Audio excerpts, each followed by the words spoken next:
je suis Christelle Lissy, de la chaîne Académie de la Nouvelle Conscience. Je vais vous parler aujourd'hui du positivisme. Positive, oh là là, c'est un drôle de mot. C'est le mot que je pourrais mettre en gros sur la vie de Christelle. Tampon. Positive. Alors, évidemment, comme d'habitude, je vais vous parler de mes expériences, ma conscience, chacun en fait ce qu'il veut. Je cherche à convaincre personne, je partage juste ce que je vis. Et donc, le positivisme, à quoi ça sert? Alors tout au long de ma vie, effectivement, on m'a un petit peu taxé, pas toujours, mais souvent de le monde des bisounours, tu es naïf, tu es candide, etc. Et en fait, parce que j'étais quelqu'un de positive. Et en fait, je n'ai jamais été naïve ni candide. Alors je suis pas... voilà. Pour moi, les personnes qui me taxaient de naïve ou candide ou on te prend pas au sérieux parce que tu es tout le temps en train de te marrer, tu as un comportement léger qui sautille, un peu comme ça. Souvent, on me dit « Oh, c'est la petite fée, le petit lutin, etc. » Et puis, donc ça, c'est ce qui est en surface. Ce que les gens observent en surface sans voir la profondeur, c'est-à-dire la conscience qu'il y a derrière, le discernement qu'il y a derrière. Tous les autres aspects, en fait, la profondeur qui est en moi et surtout le discernement de je sais qui est qui en fait, tout le temps. Pour autant, ça m'empêche pas d'avoir la banane, d'être positive, ultra positive et en cela, co-créer une réalité positive et surtout évincer sur mon chemin. En tout cas, maintenant, encore plus. Avant, c'était pas le cas. Hein, c'est-à-dire que quand j'étais plus jeune, j'étais plutôt en mode sauver la veuve et l'orphelin, c'est-à-dire toutes les personnes qui étaient dans ma classe ou à l'école, qui étaient un petit peu les souffre-douleurs, j'étais tout le temps en train de les défendre. Plus tard, quand j'étais en couple, j'étais avec des personnes qui étaient plutôt négatives, mais je m'en étais pas rendu compte. Hein, on s'en rend compte après. C'est souvent on a le CV positif au début de l'autre personne, puis une fois qu'on est en couple, on a tous les aspects négatifs qui surgissent. On enlève le masque. Alors que moi, tel que je suis, tel que vous me voyez, je suis comme ça dans ma vie du quotidien. C'est-à-dire, je suis transparente à tous les niveaux. Je ne cache rien. Je suis spontanée. Je suis telle que je suis. Tout est ouvert. Tout est vrai. Et quand je suis positive, c'est pas un masque, ça cache pas quelque chose, c'est pas, j'ai toujours été comme ça, et c'est que je sois seule ou accompagnée ou en représentation devant une vidéo ou dans la forêt, je suis joyeuse de la même façon. Alors je dis pas que je suis toujours joyeuse, hein, j'ai des moments aussi comme ça. Il y a 2 jours là, j'étais en mode, mais ça passe très très vite, c'est jamais rien de dramatique et voilà, et d'une façon générale, on va dire 99% du temps, je suis plutôt dans la joie, la bonne humeur, la banane, et puis j'avance, j'active, j'ai des envies, et voilà, et ma vie c'est ça. Et tout au long de mon chemin, effectivement, j'ai rencontré des gens qui n'étaient pas forcément comme moi, et donc ma nature positive et un mode un petit peu sauveur, parce qu'on a envie, quand on est en couple, j'étais avec des personnes relativement négatives, pas tout le temps, mais ça m'est arrivé. Et donc, quand on aime quelqu'un, on a tendance on communique. Alors, je communiquais mon positivisme, les aspects positifs de chaque chose. Oui, mais tu peux faire ça, ça et ça. Bref, je montrais les aspects positifs de tout.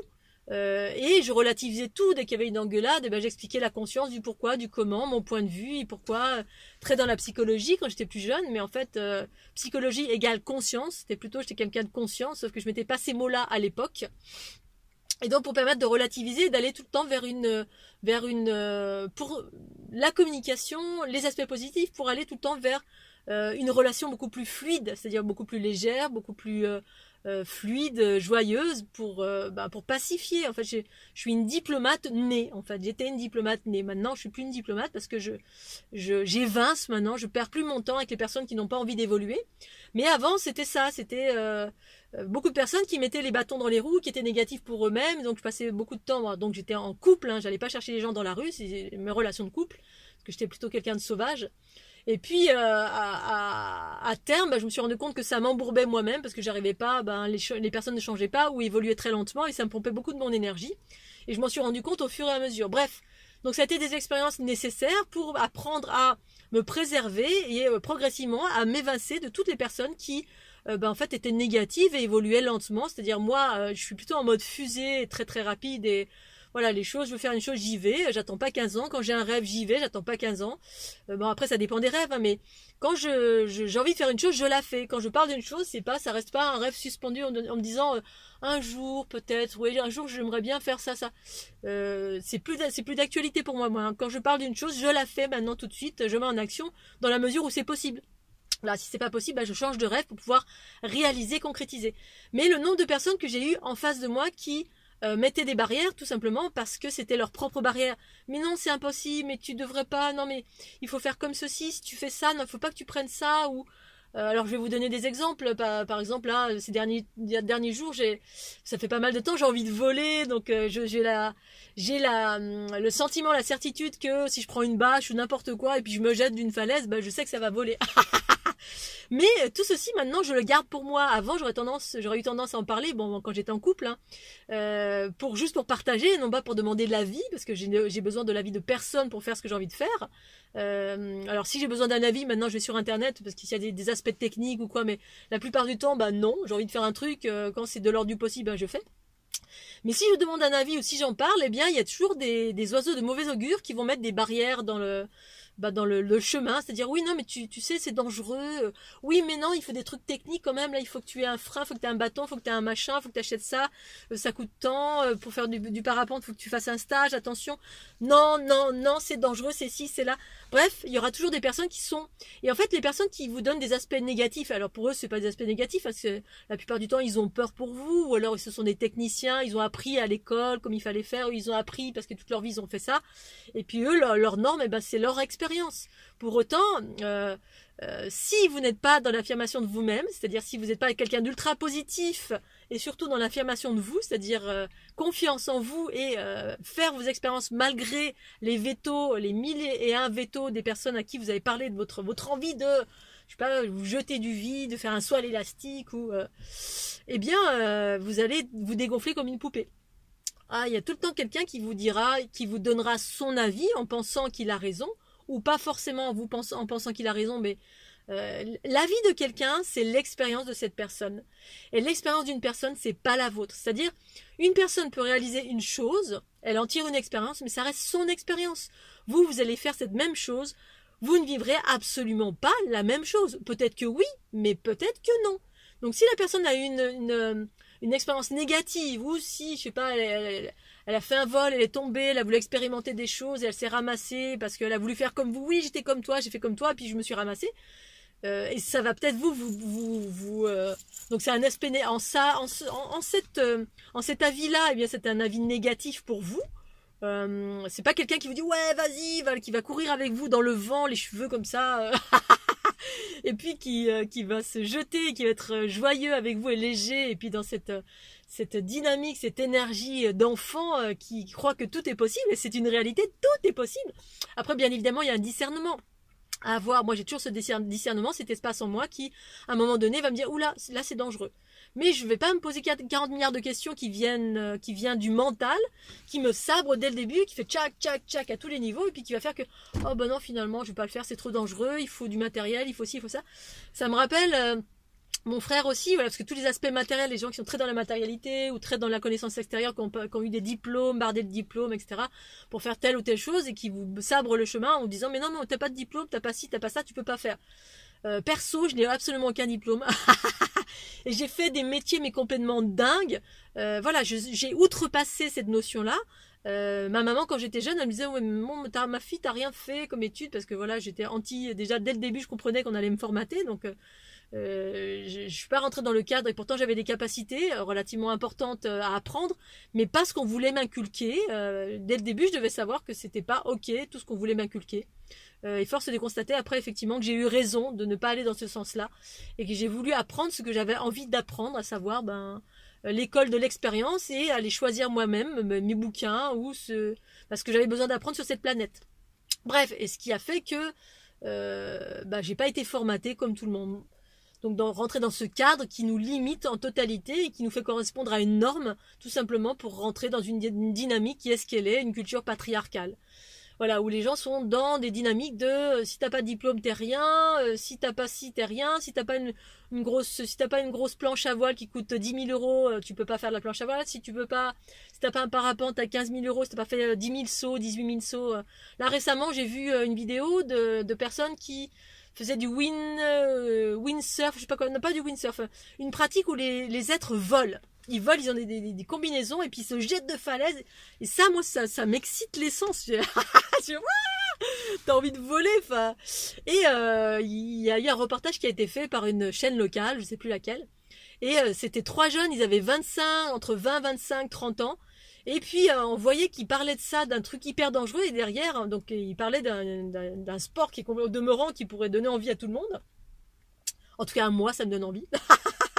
Et puis derrière, ils cassaient en disant oui, non mais surtout faut pas le faire, surtout faut être un spécialiste et tout. Là, ils expliquaient que la personne, elle avait eu à son actif avant de se faire ce sport-là, au demeurant qualifié de dangereux, donc surtout pour ne pas vous encourager à le faire. Et ils expliquaient que la personne avait à son actif 14 000 sauts de parachute. Alors là, c'est là où en fait, quand on commence à avoir l'esprit aiguisé et puis qu'on a une logique, on est bien équilibré, une tête bien faite. Tout d'un coup, j'ai tiqué, je fais 14 000 sauts. Alors j'ai regardé les jeunes, c'était noté 25 ans, ils avaient une tête de jeunes. 14 000 sauts, ça faisait l'équivalent de 40 ans de sauts tous les jours. Le gars, il avait 25 ans. Et là, je me suis dit, je savais que les médias racontaient tout et n'importe quoi. Et voilà, tout ça pour dissuader que demain, si tu veux t'improviser, faire ce genre de choses, oui, allez, vas-y. Alors effectivement, tu vas te rendre compte par toi-même que peut-être il y a une technicité, mais ne pas se mettre de veto tout de suite en disant c'est impossible. Ça me rappelle mon frère, en fait, quand je partais en montagne, des fois, je mettais des baskets ou des chaussures avec des trous ou quoi, des trucs, ou des tongs, ou on s'en fout. Et qu'il me disait, oui, non, mais pour aller en montagne, il faut vraiment des bonnes chaussures. Non, parce qu'il aime bien mettre le prix fort. Alors, ça appartient à chacun de mettre le prix fort dans un produit. 100, 200, 300, 500, 1000 euros pour une chaussure. Bon, pour moi, je m'en fous. Chacun fait ce qu'il veut. Ça dépend du porte-monnaie de chacun, des valeurs de chacun, mais les voyages m'ont ouvert à ce sujet aussi. Ça m'a ouvert à tous les niveaux et à me détacher de la matérialité parce que quand on va dans des pays comme le Népal, on va dans les Himalayas et on voit des mamies qui ont 90 ans porter des troncs d'arbres comme ça sur la tête dans des chemins comme ça, hyper escarpés avec des tongs. Et là, tu te dis, mais en fait, on est complètement hyper matérialiste et complètement bloqué dans la matière, dans les diplômes, dans la technicité, bref, on est enfermé en toute chose. Les voyages m'ont ouvert en totalité sur... Bon, moi déjà, à la base, je suis comme ça, quelqu'un qui... Tu me dis c'est impossible, eh bien c'est toujours possible pour moi. Plus tu vas me dire que c'est impossible, plus plus ça va me renforcer dans le fait que je vais essayer. Parfois il y a des choses impossibles bien sûr, mais tant que j'ai pas essayé par moi-même, tenter le coup, eh bien il y a que moi pour dire si c'est possible ou pas. Personne à l'extérieur de moi aujourd'hui sera en mesure ou ne doit venir me dire, en tout cas m'enfermer sur une notion de mais non, attention, ça. Donc tout ça pour dire que le positivisme, ça n'apporte que des bonnes choses parce que, parce que ça apporte à faire sa propre expérience par soi-même, donc se rendre compte par soi-même et se rendre compte que mon expérience sera totalement différente de l'expérience de Pierre, de Paul, de Jacques, même si c'est la même expérience. Et puis ça attire que des bonnes choses, j'attire que des belles personnes. Je donne la banane aux gens, je donne envie aux gens de faire parce que le mal-être d'une partie de la population humaine, c'est de se sentir enfermé, de ne pas se sentir libre. Et cette liberté, elle dépend uniquement de la vision que l'on a sur chaque chose. Quand les gens se sentent enfermés en disant oui aux armes citoyens, parce qu'on entend parler de la 5G, du masque, de machin, de bidule. Au demeurant, je vois ces personnes, elles sont dans leur maison, elles ont un grand jardin, le soleil brille, tout va bien, il n'y a pas de problème particulier. Et en fait, elles se sentent pas libres. Parce que c'est une vision de la conscience, et puis des influences du verbiage. C'est du verbiage. C'est rare, on n'est pas dans un pays où on va nous mettre en prison, on a de la chance pour ça. Voilà, il y a des lois, il y a des choses comme ça, libre à nous de les suivre ou pas. En ayant un discernement, en étant bienveillant pour soi et pour l'ensemble, tant qu'on fait du mal à personne, voilà, et l'aspect positif en chaque chose, eh bien moi ça me tire en avant. tout le temps, ça me tire à faire une expérience et de me rendre compte par moi-même. Et puis si je me ramasse, eh bien j'en tire toujours une expérience positive. C'est-à-dire, bah, si je me ramasse, bah au moins j'ai essayé. Voilà. Le positivisme, ça sert à ça. Et puis si je suis trop dans l'extrême, c'est-à-dire je manque de discernement, hein, parce que voilà, mon neveu par exemple, c'est quelqu'un qui est plus dans les extrêmes, c'est un garçon, il est bourré de testostérone et en cela, ça l'a boosté à faire plein de choses dans les extrêmes. Bon bah évidemment, parfois on frôle la mort. C'est pas mon cas, j'ai un discernement, il y a des choses aussi, à un moment donné, je me dis ah là non, là effectivement je risque ma vie. Et puis ben selon si on est plus dans le masculin, parfois effectivement ben ça peut amener à faire des expériences et puis perdre la vie. Pour autant, eh ben j'ai vécu. Et puis on recommence parce que la vie, il y a juste le corps qui est mortel. Après, on a cette conscience ou pas. Mais perdre du temps à être négatif, pour moi, ça ne sert à rien. Ça ne sert à rien, ça sert qu'à nous brider. En tout cas, moi, ça sert qu'à me brider. Ça sert à m'empêcher de faire plein d'expériences. Et les expériences, ça sert à grandir.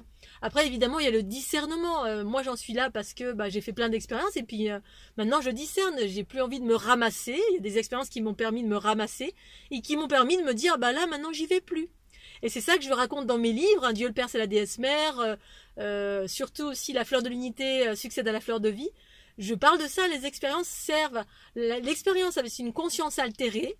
Eh bien, c'est-à-dire la sagesse du principe féminin en soi, bah, ça sert à faire des expériences, justement, qui vont nous amener à vivre du chaos, potentiellement, parce que, justement, on n'a pas encore la petite voix, on ne suit pas encore la petite voix en soi qui nous dit là, à ta place, j'irai ici.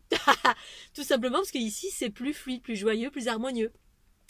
Et là, ça va être plus chaotique. Bon. Mais pour autant, bah, c'est ce qu'on a vécu et c'est ça l'ère patriarcale, c'est qu'on expérimente avec l'instinct de survie, l'instinct, le corps, il n'y a pas encore la conscience et puis en même temps, ben voilà, si on a l'aspect positif qui est là, c'est-à-dire qui correspond à la conscience, on fait une expérience, on se ramasse et puis après, ben ok, voilà, je l'ai fait, j'ai voulu, j'ai essayé, on n'a pas de guidance encore, eh bien, je ferai plus. Mais c'est toujours pareil, il y a toujours un équilibre parce que certains font des expériences, se ramassent et puis du coup ils restent marqués toute leur vie. Il y a aussi cet équilibre-là en soi. Voilà, moi j'ai l'équilibre de toujours positiver et d'autres eh bien vont faire des expériences, vont se mettre les doigts dans la prise et puis du coup ben ils vont plus refaire, ils vont être marqués toute leur vie. Ça va faire un tel choc émotionnel que bah du coup ils vont rester là-dessus et du coup ben ça va les conditionner toute leur vie.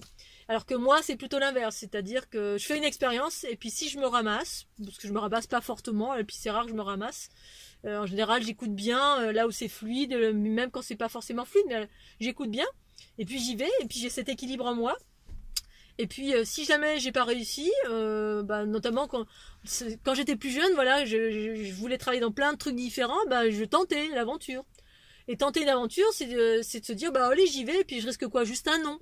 Et c'est ça tenter une expérience, c'est-à-dire je me bride pas, je me autoflagelle pas en me disant non je suis nulle, je suis pas bien, je suis pas belle, j'ai pas les capacités, bref je me sabre pas dès le début, je dis j'y vais, avec ma joie, ma bonne humeur, et puis on verra bien.